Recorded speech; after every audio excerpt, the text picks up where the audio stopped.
Today I am going to explain a drama, mystery, thriller movie called Secret Obsession. Be aware, the video contains spoilers. If you enjoy my videos, please subscribe to the channel. Thanks. On a rainy night, a woman flees down the street from an unknown pursuer.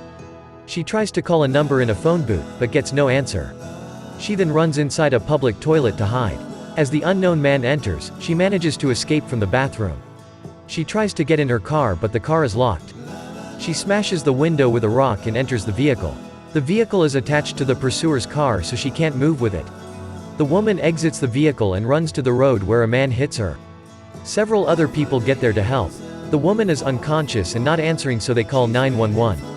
The woman wakes up on a hospital bed. She is having flashbacks about her husband and their wedding day. The flashbacks quickly switch to the night when she got hit by a car. A man enters the hospital and introduces himself to a nurse as Russell Williams. Russell asks for his wife, whose name is Jennifer. The nurse tells him that Jennifer is in the OR and he can't go in there now. Russell goes anyway and sees Jennifer being revived. As Russell waits, he stops the nurse and asks if Jennifer remembers anything. The nurse tells him that Jen had a lot of internal bleeding on her brain and that it's possible she won't remember anything. Russell falls asleep in the waiting room. In the morning, the nurse wakes him up telling him Jennifer is out of surgery but hasn't regained consciousness yet. The nurse takes Russell up to Jennifer. Russell reassures Jennifer he isn't going to leave her and that he will wait as long as he needs in the hospital. A detective, called Frank Page, is buying gifts for her daughter's birthday when he gets a call to attend the crime scene. He drives to the road where Jennifer got hit and decides to go to the hospital to talk to Russell, her husband. Frank asks Russell when was the last time he saw Jennifer. Russell answers that night Jennifer left to get groceries. Russell tells that he tried to call Jennifer after an hour later but she didn't respond. Then he called the store but the owner said he hadn't seen her.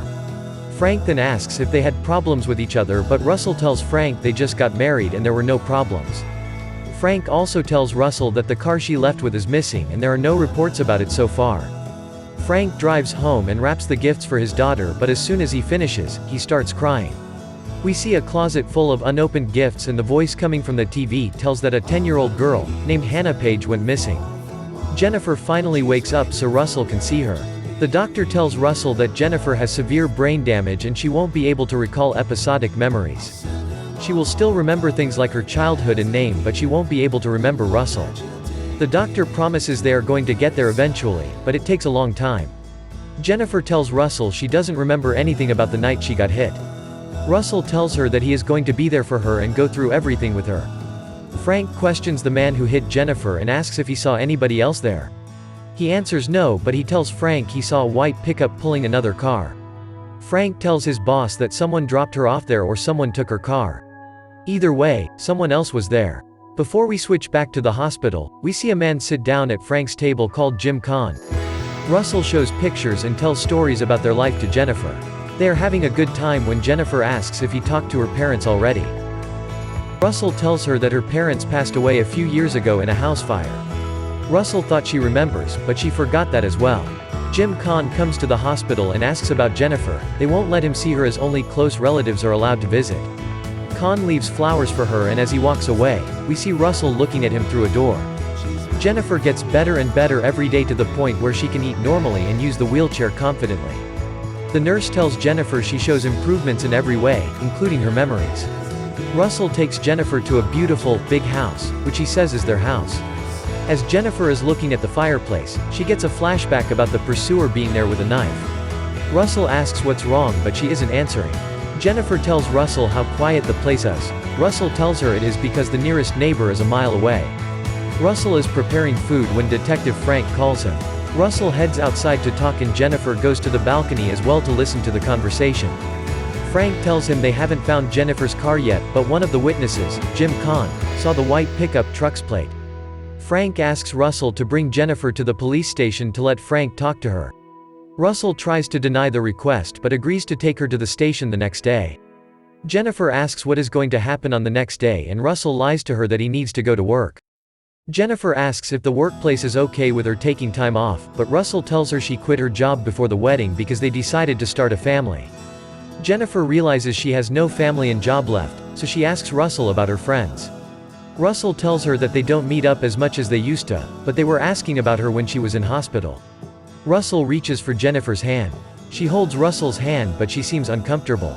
Jennifer then asks Russell if they were happy or not together. Russell tells her they still are. Jim Kahn arrives home when Russell appears in the rearview mirror. Russell asks why was he asking about Jennifer in the hospital, but Kahn refuses to answer. Kahn asks who is he and Russell tells him he is Jennifer's husband. Russell takes a crowbar and hits Kahn. Russell then breaks Kahn's neck and takes his body to his house. Jennifer wakes up and sees Russell digging in the backyard. In the morning, Jennifer sees the pile of dirt in the backyard and she can't take her eyes off of it. Frank calls back Russell as he didn't show up with Jennifer.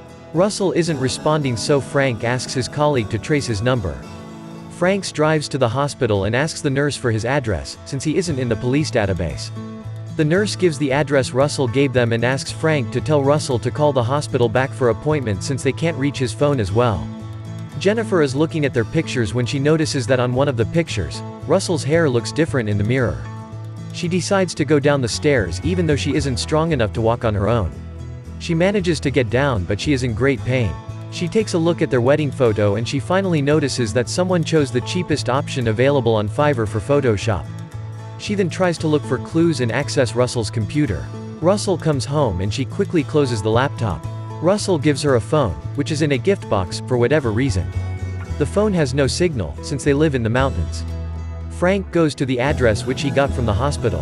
An old lady opens the door and tells Frank she never heard that name and that she doesn't know anyone named Russell or Jennifer. Frank calls the department and they tell him they can't trace the phone. Despite all the red flags, Jennifer decides to give a little cute kiss to Russell. Jennifer only backs away when she has another flashback from the night she was attacked. Russell psychs out and tells Jennifer that he deserves a night with his wife after all he went through with her. He eventually lets her go and asks for forgiveness, but Jennifer turns around and ignores him. Russell gets up and heads to his computer and we see that a hidden camera is installed in their bedroom. Frank is still trying to figure out who was at the scene with a white pickup truck. Frank calls the hospital and asks the nurse to get the security footage. Frank also asks how Russell proved he was Jennifer's husband. The nurse tells him he showed photos and identified her back tattoo. Frank checks the security footage and sees Russell getting out of a white pickup truck on the night of the accident. The next morning, Russell apologizes to Jennifer with flowers. Frank goes to a tattoo salon and asks the man what the tattoo on Jennifer's back means. The artist tells Frank it stands for the name Allen. Frank runs a search on the name Jennifer Allen and finds an address down in San Jose. When Frank gets to the house, he sees that the mailbox is full and the door is open. He enters the house and tries to switch on the lights, but there is no electricity. He sees food rotting on the table as he keeps looking for someone. As Frank enters one of the bedrooms upstairs, he finds Jennifer's parents' corpses. As Jennifer wakes up, she hides Russell's wallet and asks him to go and grab groceries for her. Russell locks the door as he leaves. When Russell finally left, Jennifer finds her driving license in the wallet and sees her name as Jennifer Allen.